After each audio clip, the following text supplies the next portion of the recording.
I usually find I don't do a lot of public speaking. I actually hate hearing my own voice, which is not a good skill for an anchorman to have, I guess.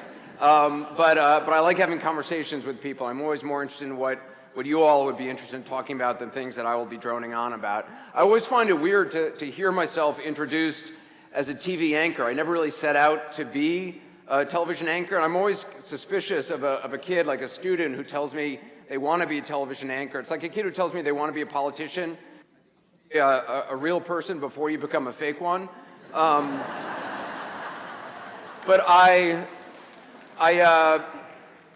when I graduated college, I really had no idea what I wanted to do with my life. How many Youngstown students are actually here tonight?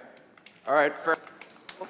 I'm also happy to see a lot of white-haired people. I feel very much at home. So when I graduated college, as I said, I really didn't know what I wanted to do. I was a liberal arts major, which means I graduated without any actual skill.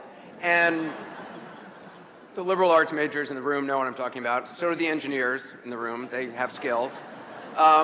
In fact, I had spent my entire 4 years at university. I majored in political science, and I studied. I graduated in 1980. You know what, let me switch over to this mic.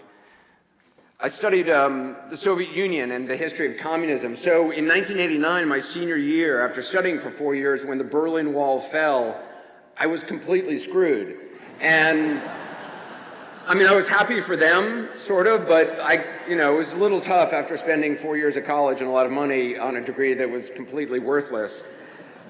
So when I graduated, I did something I'd rarely done in my life. I asked my mom for advice. Now, as you know, my mom is Gloria Vanderbilt, and she's a remarkable person and a wonderful person, but she's not the most practical person on the planet, as you might imagine.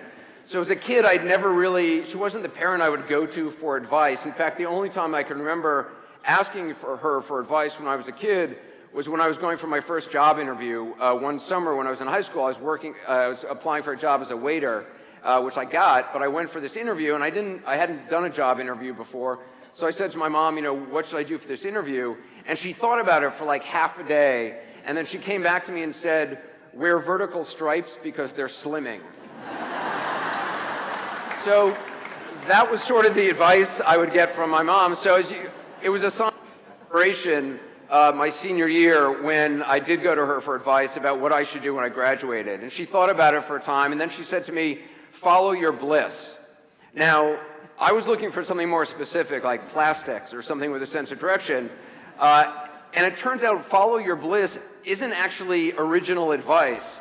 It's a professor named Joseph Campbell from Sarah Lawrence College who talked about it on a public television show when he was being interviewed by Bill Moyer. So basically, my mom's best life advice to me she got from watching television. So I'm thankful she wasn't watching Maury, because God only knows what, she would have told me to get a DNA test or something.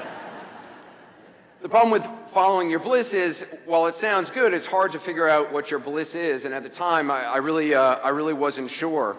I'd never studied journalism, but I'd always been interested in news and television. I'd always been interested in reading about war correspondence during the Vietnam War, and I'd watched a lot of TV news growing up. And I'd actually done a fair amount of traveling when I was a teenager. I left high school early, and I rode in a truck across sub-Saharan Africa, which I read about basically a company that supplied a truck in the back of Outside magazine, and I got a seat on the truck, and that's what I did for my last 6 months of high school before I got in college.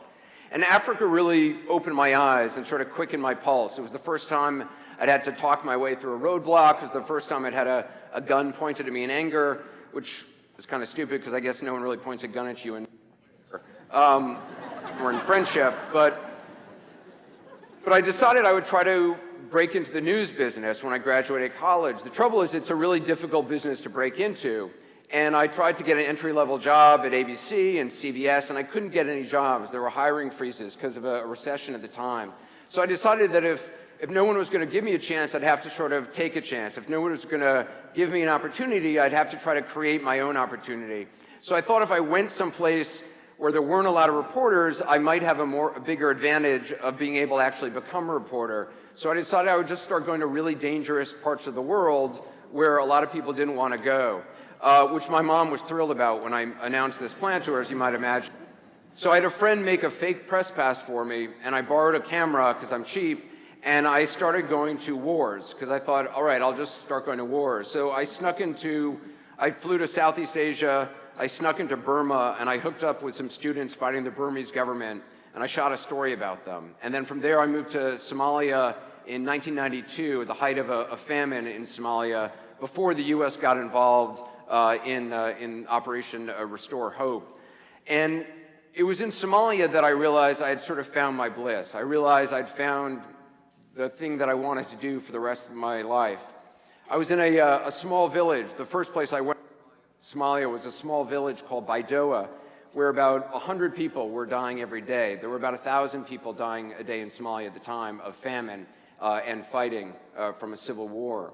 And I remember being in this town, Baidoa, and I'd never really seen so much death up close. And you'd see people, family members, children's bodies by the side of the road, piled up in makeshift morgues. And I remember my first night in Somalia, as night fell, I was sitting in a makeshift hut with a man and woman who had come to Baidoa because they'd heard there was food there, but there wasn't food there at the time. And between them lay their young son, and they had a kettle of water that they had filled up, and it was the last water they had, and they were pouring the water over their son's body because he had just died while I was there, and he was covered in this shroud. And as they poured the water over him, you could see basically his skeletal frame. I'll never forget his arms were as thin as the twigs that made up the outside of the hut. And this boy, it was their last. He was 5 years old, and they had already lost 3 of their other children. And that was in August of 1992, and that was the first child I ever saw die. And since then, there have been many, many more. As you heard, I've worked in about 40 or 50 countries in the past 20-some-odd years as a reporter, and I've seen more horror and hate than I can remember, but I've also found myself constantly surprised by what I see in the far reaches of our planet, the truths that are revealed in the dwindling light of day when everything else is stripped away. You often expect to see horror in war, disasters, but you also see humanity as well. And it was in Somalia that I knew that I had sort of found my calling. I knew I couldn't stop the starvation, I couldn't save people's lives, but I could bear witness to their struggles. I could tell their stories. And I know that part of what motivated me in those early years to seek out suffering, to seek out people who were struggling to survive was because I myself was struggling, and I wasn't sure how I would survive. My brother, who was 2 years older than me, committed suicide my senior year of college. And in many ways, I realize now, it was my own grief that led me overseas. I wanted to go places where the language of loss was spoken, where life and death wasn't something that people feared talking about or that made people uncomfortable, that it was very much something that people discussed every day. I needed to learn other people's stories because they helped me make some kind of sense of my own. And one of the things that's so interesting about being a correspondent is that you see people do things and you hear people say things that you really could never imagine, that you can never predict. You're constantly surprised by what you see out there in the far reaches of our planet, in the dark recesses of the human heart. One minute you're experiencing great joy and triumph, and the next, the depths of despair. I believe that you can't, as a reporter, allow yourself to become immune to the sadness of what you're doing. If you do, then you have no business going out into the field and telling other people's stories because you really can't do justice to the horror of what you're there to report on. But you also can't allow the sadness to permanently alter how you see things. I think all of us who watch news or follow news closely sometimes start to feel overwhelmed. I don't know how you all feel, but there's so much information out there today, it's very easy to start to believe that the problems around the world that we all face are worse than they've ever been before. Probably many of you in this room may believe that the world is careening out of control and life for humans is more difficult and more damaging than ever before. But what's actually really interesting is that I think it's important to realize that the exact opposite is true. And perhaps for those of you who are students here at Youngstown still facing your futures with some trepidation, the good news is that you're lucky to be alive right now. Despite what we see every night on the news, life for humans as a whole is better than it's ever been. It's better than any previous generation in the history of the world. And I'm by no means saying that there aren't tremendous dangers and problems and disparities of wealth and poverty and access to medical care, threats to the planet, threats to our personal safety. But by nearly all markers, life for human beings is the best it's ever been, and it's just getting better. Despite, for instance, the slaughter we see in Syria on the nightly news, the barbaric acts of terrorism that we witness, we, all of us, are far less likely than ever before to die a violent death. Wars, though we see them on television, though we see them up close with cell phone cameras, wars are actually less frequent and not as deadly as they once were. The first day of the Battle of the Somme in World War I, 60,000 British troops died on just the first day of the battle, just on one day. And it may not seem like it since we see them so up close now in ways we never could before, but we're actually safer than ever before. Around the globe, we're living longer, healthier lives. The quality of life has improved, and even in countries that haven't seen huge economic growth. In 1820, 84 to 94% of the world's population lived in poverty. In 2010, it's down to 21%. Nick Kristof of the New York Times just pointed this out the other day, that back in 1981, 44% of the world's population lived in extreme poverty. Now it's less than 10%. And according to the World Bank, and the UN hopes to eliminate extreme poverty by 2030, and actually have a good shot at doing that. For all of human history, up until the early 1960s, most adults in the world were completely illiterate. Now 85% of the world's adults are literate. What gives me hope, besides these kind of statistics, is the power that each of us has, and often doesn't realize it. The power of the individual. In the midst of tragedies and disasters, I see this all the time. During the tsunami in Japan, for instance, people who, at risk of their own lives because of the rushing water, reached out to save people who were being swept away. In Haiti, citizens who'd been abandoned by their own government, who didn't wait for help to come, but who spent days with bare and bloodied hands digging complete strangers out of the rubble.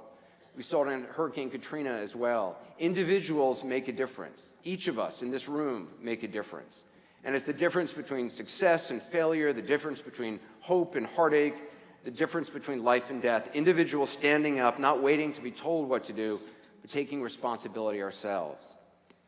Several months ago, I found online an old radio interview that my dad had given in 1976. My dad died when I was 10 years old, and he wrote a book 2 years before he died about families and the importance of families. And he'd given this radio interview, and I didn't remember it, but some organization restores old radio interviews. And they sent me an email saying, you know, we restored this interview of your dad and you can listen on it. And I clicked on this link on their website, and I was sitting in my office. I'll never forget it because for the first time since I was 10 years old, I heard my dad's voice. And one of the things he said to me has stayed with me. He said, "We are, all of us, separately and together, engaged on the same tough journey. Each of us alike tastes of its joys and sorrows. Each of us gets by as best he can, and we must, whenever possible, reach out to each other tentatively to touch with our hands, with our eyes, and with our hearts." And that's, I think, what I try to do as a reporter and what I hope to do here tonight as well.